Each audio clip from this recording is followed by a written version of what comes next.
कनक सच संवरकर शीशे के सामने बैठी थी। अचानक अपने गहने निहारने लगी। जैसे ही गले में पहने लंबे हार पर उसकी नज़र पड़ी तो उसे ऐसा प्रतीत हुआ जैसे कि किसी ने एक शांत दरिया में जोर से पत्थर फेंका हो, और वह कांप उठी। सारे जल तरंग उसे इतने करीब से दस्तक दे रहे थे और अपनी माँ कल्पना से जुड़ी हर वो बात उसे याद आने लगी जो उनके एक बड़े सपने से जुड़ी थी। कनक को अंतर्राष्ट्रीय स्तर की क्लासिकल डांसर के रूप में देखना। जब कनक मात्र 2.5 वर्ष की थी तब से उसकी माँ उसे डांस सिखाती थी। कल्पना एक बहुत ही कुशल क्लासिक डांसर थी। उन्होंने भी अपनी माँ से विरासत में यह गुण पाया था। कल्पना हमेशा चाहती थी कि उनके अधूरे सपने जो वह पूरे नहीं कर पाईं कुछ विषम परिस्थितियों के कारण, वह अपनी बेटी के जरिए उन्हें पूरा करेंगी। उसकी माँ को कनक में अपना भविष्य दिखने लगा। कनक को भी माँ की तरह बचपन से ही बहुत शौक था डांस का। किसे पता था कि कल्पना की नियति में क्या लिखा है। एक दिन बाजार से घर आते समय उनकी कार का एक्सीडेंट हो गया। एक्सीडेंट इतना भयानक था कि कल्पना की उसी जगह मृत्यु हो गई। तब कल्पना मात्र 5.5 बरस की थी। कल्पना की मृत्यु के बाद कनक पर जैसे दुखों का पहाड़ टूट गया हो। बहुत अकेली, एकदम शांत सी हो गई थी।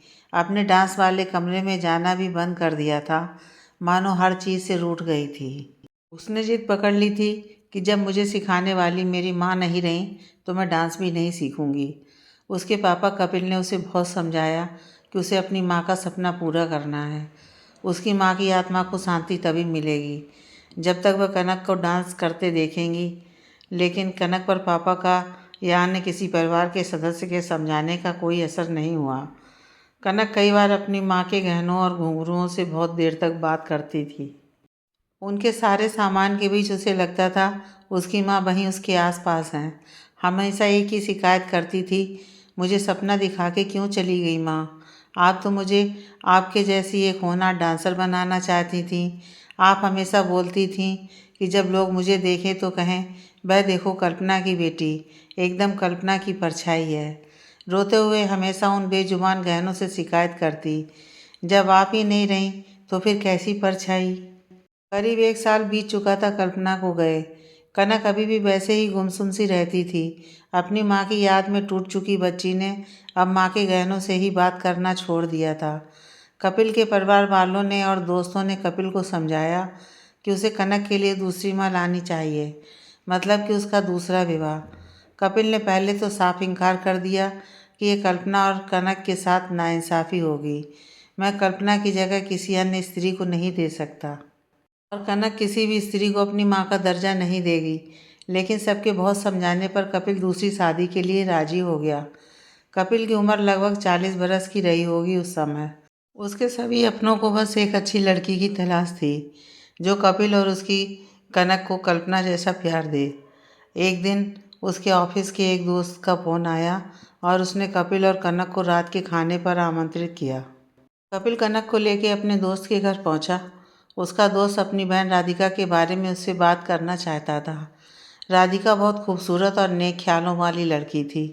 राधिका अपनी निजी ज़िंदगी में बहुत महत्वाकांक्षी और अपनी पढ़ाई एवं जॉब में काफ़ी व्यस्त रहती थी। 35 वर्ष की उम्र में अभी तक ब्याह नहीं किया था उसने। राधिका एक प्राइवेट कंपनी में मार्केटिंग हेड है।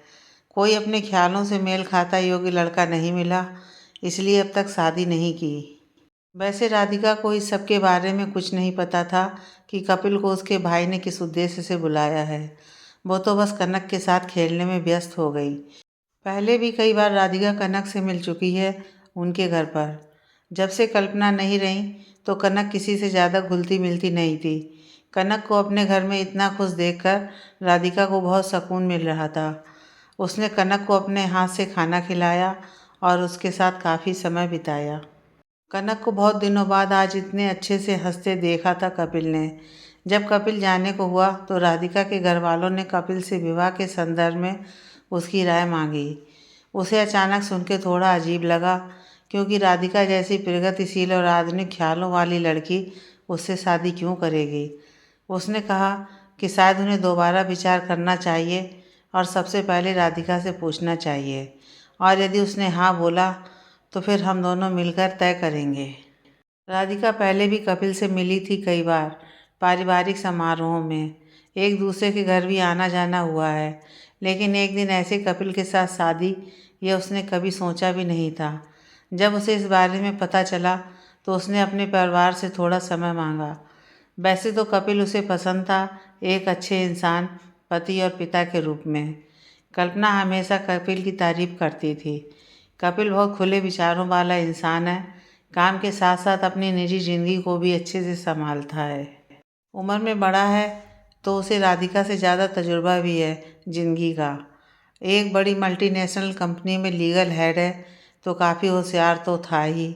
इन सबसे ऊपर भी कुछ था, वो कनक के मन का खालीपन जो राधिका को अपनी तरफ खींच रहा था। राधिका ने यह सब काफ़ी सोच विचार करके इस रिश्ते के लिए हाँ कर दी। कपिल और राधिका आपस में एक दूसरे से मिले और कई सारे सवाल जवाब हुए। राधिका और कल्पना का हमेशा से बहुत अच्छा रिश्ता था, एक अच्छे दोस्त जैसा। इसलिए उसे कल्पना के, कनक और कपिल को लेकर जो भी सपने थे उनका काफ़ी हद तक अंदाज़ा था। कपिल ने कहा, देखो राधिका, तुम्हारे लिए बहुत बड़ा फैसला है मुझे और कनक को अपनाना। तुम सोच लो अच्छे से। मैं नहीं चाहता कि हमारे एक गलत फैसले से तुम्हारी या फिर कनक की ज़िंदगी में कोई भी कठिनाई आए। राधिका ने कहा, मुझे हमेशा से जैसा जीवन साथी चाहिए था वह सब कुछ आपके अंदर है, और इन सबसे अधिक जो महत्वपूर्ण है वह है कनक। मुझे कोई और जीवन साथी मिल भी जाएगा, लेकिन कनक जैसी बेटी नहीं मिलेगी। राधिका अपने घुटनों पर झुक के कपिल से कहा, क्या आप मुझे अपनी बेटी की माँ बनाने को तैयार हैं? कपिल ने राधिका को उठाया और आंखों में आंसू भर के राधिका का हाथ पकड़ा और कहा, कल्पना की परछाई तुम्हें सौंप रहा हूँ, उसका ख्याल रखना, और मैं अपनी तरफ से हर वो कोशिश करूँगा जो एक अच्छे पति और पिता को करनी चाहिए। कपिल ने थोड़े मस्ती वाले अंदाज में कहा। कपिल, और हाँ, मैं तुम्हारे काम और निजी विचारों के बीच कभी नहीं आऊँगा। दोनों मुस्कुराने लगे। तभी कनक वहाँ आई। कपिल ने कनक से पूछा कि क्या वह राधिका को अपनी नई माँ बना सकती है। कनक तो खुश हो गई, क्योंकि राधिका से इतना प्यार जो मिल रहा था उसे। कनक तब इतनी छोटी थी कि उसे अंदाज़ा नहीं था कि राधिका उसकी सिर्फ माँ ही नहीं, उसके पापा की पत्नी भी बनेगी। उसने तो खुशी से हाँ कह दिया और फिर सारे रस्मों रिवाज से कपिल और राधिका की शादी हो गई। शादी की पहली रात को ही राधिका ने कपिल से कहा, देखो, मैं इस घर में कनक के लिए आई हूँ और मुझे उसके साथ ज़्यादा समय बिताना है, और फिर धीरे धीरे हम एक दूसरे को और अच्छे से जान जाएंगे। इतना कहकर राधिका कनक के कमरे में चली गई। कनक बहुत खुश थी, अब उसे राधिका माँ जो मिल गई थी। फिर से उसके जीवन में सारी पुरानी खुशियाँ लौट आई थीं। एक दिन बड़ी मासूमियत से कनक ने राधिका से कहा, क्या मुझे मेरी माँ का सपना पूरा करने में मदद करोगी? क्या आप मुझे क्लासिक डांस सिखाओगी? राधिका सोच में पड़ गई, क्योंकि उसको पुराने संगीत और डांस से कोई लगाव नहीं था। उसने कनक से कहा कि मुझे तो इस तरह का डांस नहीं आता, लेकिन नए ज़माने वाला डांस वह उसे सिखा सकती है। कनक ने गुस्से में राधिका से कहा, नहीं, मुझे तो बिल्कुल मेरी माँ जैसा डांस सीखना है, अपनी माँ का सपना पूरा करना है। क्या आप मेरी मदद करोगी राधिका माँ? राधिका से रहा नहीं गया कनक का मायूस उदास चेहरा देखकर। तो उसने कहा, मुझे थोड़ा टाइम दो, मुझे तो डांस नहीं आता, लेकिन मैं कुछ तो सोचती हूँ। राधिका ने कनक के माथे को चूमा और गले से लगाया और बोली, मैं और तुम्हारे पापा मिलकर कुछ उपाय निकालते हैं। अगले दिन राधिका ऑफिस से जल्दी निकली और कपिल से मिलने उसके ऑफिस पहुंच गई। उसने कपिल को सब बताया और बोली कि उसने राधिका के लिए शहर की सबसे अच्छी डांस टीचर ढूंढी है और वो हर रोज़ राधिका को घर पे डांस सिखाने आएगी। मैंने आज शाम उसे घर पर बुलाया है, तो सोचा आपसे भी सलाह ले लूँ, आप भी टीचर से मिल लो। कपिल मन ही मन बहुत खुश था, राधिका का कनक के प्रति बढ़ता प्यार और जिम्मेदारी देखकर। राधिका अपना काम छोड़कर 2 दिन से सिर्फ अपनी बेटी के लिए एक अच्छी टीचर ढूंढने में लगी थी। शाम को डांस टीचर साधना से मुलाकात हो गई सभी की। काफ़ी तजुर्बे वाली टीचर ढूंढी थी राधिका ने। उसने कई नेशनल लेवल की प्रतियोगिताएं भी जीती थीं। सब कुछ तय हो गया। कल से नई टीचर कनक को 2 घंटे डांस सिखाने आएगी। कनक को अभी भी अपनी राधिका माँ से ही डांस सीखना था और जिद लगा के बैठी थी। राधिका और कपिल ने बहुत समझाया तो आखिर में कनक मान गई। धीरे धीरे कनक अपनी टीचर साधना के साथ काफ़ी अच्छे से ढल गई और मन लगाकर अपनी माँ के दिखाए सपने को पूरा करने के लिए खूब मेहनत करने लगी। साधना भी बड़ी जिम्मेदारी से अपना काम कर रही थी। अब कनक अपने डांस और पढ़ाई में काफ़ी व्यस्त हो गई थी। अब राधिका को थोड़ा समय मिल जाता था कपिल के साथ बिताने के लिए। वादे के अनुसार राधिका एक अच्छी माँ की जिम्मेदारी निभा रही थी और कपिल भी एक अच्छा पति बनके उसका ध्यान रखता था। धीरे धीरे दोनों के बीच की सारी दुनिया ख़त्म हो गई। कपिल ने राधिका को एक पत्नी होने के सारे अधिकार दे दिए। दोनों एक दूसरे को बहुत प्यार और सम्मान देते थे। सब कुछ बहुत अच्छे से चल रहा था और इस रिश्ते को अब 4 साल बीत गए थे। एक दिन राधिका को पता चला कि वह प्रेग्नेंट है। राधिका खुश तो होना चाह रही थी, पर कनक का प्यार वह किसी से के साथ बांटना नहीं चाहती थी, इसलिए वह बहुत परेशान हो गई। जब उसने ये बात कपिल को बताई तो कपिल बहुत खुश हुए। उसने कहा, तुम ऐसा मत सोचो, तुम एक बहुत अच्छी माँ हो और मुझे पूरा भरोसा है सब बहुत अच्छा होगा। कनक आजकल अपनी ज़िंदगी में बहुत खुश थी, बस कभी कभी अपनी माँ को याद करती थी, लेकिन फिर राधिका को सामने देखकर सब भूल जाती थी। जब कनक को पता चला कि उसका कोई भाई बहन आने वाला है तो उसे कुछ अच्छा नहीं लगा और उसे लगने लगा कि शायद अब राधिका और कपिल उससे इतना प्यार नहीं करेंगे। इधर कपिल भी आजकल राधिका का काफ़ी ध्यान रखता था। उसकी मेडिकल कंडीशन ठीक नहीं थी। राधिका की उम्र भी ज़्यादा थी, इसलिए डॉक्टर ने उसे बहुत ध्यान रखने को बोला था। अगर राधिका का मिसकैरेज हुआ तो वह दोबारा कभी माँ नहीं बन पाएगी। इसलिए राधिका और कपिल ने फैसला लिया कि वह दोनों अच्छे से इस बच्चे को दुनिया में लाएंगे। इस बीच में राधिका उतना ध्यान कनक की ओर नहीं दे पा रही थी। कनक अब धीरे धीरे राधिका से दूर होती जा रही थी। राधिका से जितना हो पा रहा था वह हर प्रयास कर रही थी, लेकिन कनक के मन में बैठ गया था कि अब राधिका और कपिल उससे उतना प्यार नहीं करते हैं। धीरे धीरे ये समय भी निकल गया और राधिका ने एक बेटी को जन्म दिया। राधिका की खराब तबीयत के चलते डिलीवरी जल्दी हो गई। इस वजह से बच्ची बहुत कमज़ोर थी। फिलहाल राधिका और कपिल काफ़ी खुश थे। दूसरी बेटी का नाम काव्या रखा। धीरे धीरे जब राधिका की तबीयत में सुधार हुआ तो वह फिर से कनक का वैसे ही ध्यान रखने लगी जैसा कि पहले रखती थी, लेकिन अब काव्या या छोटी थी तो उसको प्राथमिकता देती थी। कितनी भी कुछ भी कर ले राधिका, लेकिन कनक अब उससे दूर होती जा रही थी। राधिका को इस बात का एहसास था। राधिका और कपिल ने उसे समझाया कि हम सब उससे उतना ही प्यार करते हैं, लेकिन कनक के मन में ये बैठ चुका था कि अब अपनी माँ के सपने को पूरा करने के लिए अकेले ही आगे बढ़ना है। राधिका और कपिल कितना ही कोशिश करते, लेकिन कनक का व्यवहार उनकी और छोटी बहन के प्रति दिन प्रतिदिन बिगड़ता ही जा रहा था। इतनी जिद्दी और नकचड़ी हो गई थी कनक, अपनी डांस टीचर से भी अच्छे से बर्ताव नहीं करती। लेकिन राधिका के समझाने पर साधना कनक को छोड़कर नहीं गई। साधना खूब मेहनत करती रही कनक के साथ। राधिका अपनी माँ होने के सारे फर्ज निभा रही थी। अपनी जॉब, दोनों बेटियाँ और घर सब अच्छे से संभाल रही थी। कपिल को उसके ऊपर पूरा भरोसा था कि वह कनक के साथ कुछ गलत नहीं करेगी। जब काव्या 5 साल की हुई तो राधिका ने उसे डे बोर्डिंग स्कूल में भेजना शुरू कर दिया, क्योंकि कनक को काव्या बिल्कुल पसंद नहीं थी। उसकी प्रैक्टिस में कोई बाधा ना आए, इसलिए राधिका ने इतना बड़ा फैसला लिया और ख़ुद अपना बाकी का समय कनक के साथ बिताती। हर उस चीज़ को उसने कनक से दूर रखा जो कनक को उसके लक्ष्य तक पहुंचने में बाधा बनती। आज कई साल बीत गए हैं और अब कनक एक बहुत अच्छी क्लासिक डांसर बन गई है। कितने ही इनाम और ना जाने कितने ही मेडल्स उसके कमरे में सजे हैं। बस अगर किसी चीज़ की कमी है कनक की ज़िंदगी में तो वह है उसका विश्वास अपने माँ बाप के प्रति। यहाँ तक कि कनक अब राधिका को ये भी बोलने लगी है कि उसकी माँ कल्पना की जगह उसके जीवन में कोई नहीं ले सकता। राधिका उसकी सौतेली माँ ही रहेगी। अपनी गुरु साधना को अब कनक काफ़ी सम्मान देती है, लेकिन साधना को तो सब पता है कि कैसे विषम परिस्थितियों में राधिका ने उसे सपोर्ट किया, जिस वजह से वो अपनी जॉब उनके यहाँ पूरी कर पाई। वह तो कब की कनक को छोड़ के चली गई होती। इन संघर्षों के बीच समय काफ़ी बीत गया और इस सभी के बीच राधिका को अपनी दूसरी बेटी काव्या से कई बार दूर रहना पड़ा। अपनी नौकरी, अपनी सोच और पसंद नापसंद सबको किनारे रख के अपना ज़्यादा से ज़्यादा समय कनक को उसकी माँ का सपना, जो कि अब राधिका का खुद का सपना बन चुका था, उसे पूरा करने के लिए अर्पण कर दिया। आज वह दिन भी आ गया जब कनक अंतर्राष्ट्रीय स्तर पर एक बहुत बड़ी प्रतियोगिता में भाग ले रही थी। यही सपना था उसकी माँ का। कनक ने आज अपनी माँ के ही कपड़े और गहने पहने हैं। हूबहू कल्पना जैसी दिख रही है आज वह।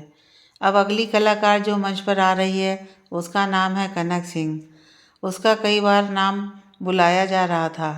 अचानक से वह अपने अतीत से बाहर आई, जहाँ वह अपने माँ के हार के साथ गई थी।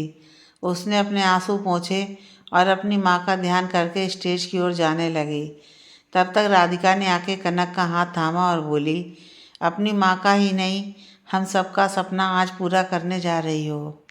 जरा भी घबराना मत, बस ये सोचना तुम सबसे बेस्ट हो और तुम्हें कोई नहीं हरा सकता। एकदम ऐसे परफॉर्म करना जैसे कि सामने कोई है नहीं, ना जजेस और ना ऑडियंस। हम सब तुम्हारे साथ हैं। तुम्हारे हर कदम पे जीत हार के लिए बिल्कुल मत सोचना।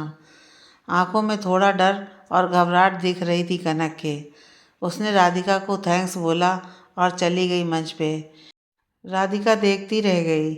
उसने उम्मीद की थी आज शायद कनक उसे गले लगाएगी और उसे अपनी माँ की तरह प्यार करेगी। अपनी साड़ी के पल्लू से राधिका ने आंसू पोंछे और बाहर जाके बैठ गई ऑडियंस के साथ। कनक स्टेज पर पहुंची ही थी कि इससे पहले कि डांस शुरू हो, उसकी नज़र स्टेज के पीछे लगे पर्दे पर गई, जहां उसकी और उसकी माँ का एक साथ फोटो था। दोनों माँ बेटी एकदम एक से हूबहू दिख रही थी। वही साड़ी, वही गहने और वही डांस का पोज। ये फ़ोटो तो शायद प्रैक्टिस के समय की है, जब लास्ट डे राधिका ने उसे फोर्स करके फ़ोटो लिए थे, जब वह अपनी माँ के कपड़े पहन के फाइनल प्रैक्टिस कर रही थी। फ़ोटो के नीचे लिखा था, मैं तेरी परछाई। कनक भाव विभोर हो उठी।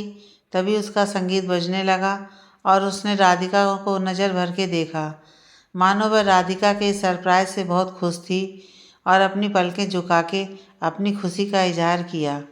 कनक ने बहुत अच्छे से अपनी परफॉर्मेंस दी। इतना जोश, इतना आत्मविश्वास किसी भी अन्य सदस्य में नहीं था। राधिका को जितने भी लोग वहाँ जानते थे, सब उसे बधाई दे रहे थे कि उसकी बेटी बिल्कुल उसकी तरह बेबाक और आत्मविश्वास से भरी है। राधिका मन में फूली नहीं समा रही थी। पूरा हाल तालियों की गड़गड़ाहट से गूंज रहा था। जजेज अपने जगह खड़े होकर तालियां बजा रहे थे। डांस खत्म होते ही कनक ने आयोजनकर्ता से आग्रह किया कि रिजल्ट आने में तो अभी समय लगेगा, तब तक क्या मैं 2 मिनट माइक पे कुछ कह सकती हूँ। उसकी इतनी अच्छी परफॉर्मेंस के बाद ऑडियंस भी शायद उसे कुछ देर और स्टेज पर देखना चाह रही थी। सो उसे माइक दे दिया गया।